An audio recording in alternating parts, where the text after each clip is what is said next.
আর এবার নজর রাখবো আমরা মুর্শিদাবাদের দিকে। টিউবওয়েল বসাতেও দুর্নীতির অভিযোগ সামনে আসছে মুর্শিদাবাদের ভগবান গোলায়, সেখানে দুর্নীতির অভিযোগ। টিউবওয়েল বসাতে সরকারি টাকা নয় ছয়ের অভিযোগ। কাদের বিরুদ্ধে এই অভিযোগ, প্রশাসন কি জানেন? প্রতিনিধি প্রণব এই মুহূর্তে আমাদের সঙ্গে রয়েছেন। প্রণব, প্রশাসনের নজরে কি এই দুর্নীতি এসেছে?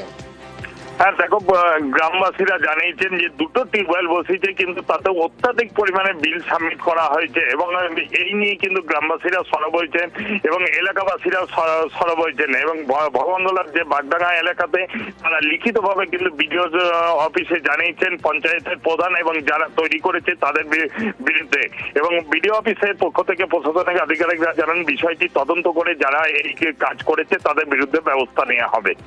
বেশ,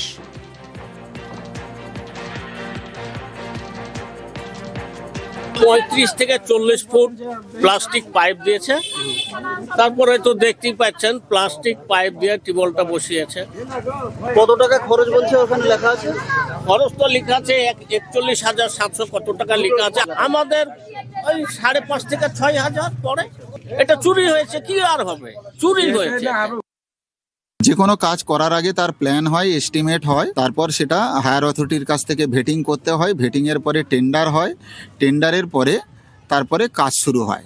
আমরা যখন একটা বাড়িতে টিউবওয়েল বসাই তার যে এস্টিমেট বা খরচ হয় তার সঙ্গে সরকারি কাজের জিনিসটা মেলে না। আমরা টেন্ডার যে টাকার করি সর্বদাই যে সেই পরিমাণ বিল দেওয়া হয় এরকম না। কাজ হয়ে যাওয়ার পরে সংশ্লিষ্ট ইঞ্জিনিয়ার সাহেব সেখানে ভিজিট করার পরে যে পরিমাণ কাজ হয় সেই পরিমাণের বিল তৈরি হয়, সেই পরিমাণের টাকা সরকারি কোষাগার থেকে যায়। ওই জন্য সাধারণ মানুষের সঙ্গে টেন্ডারের একটু পার্থক্য হয়।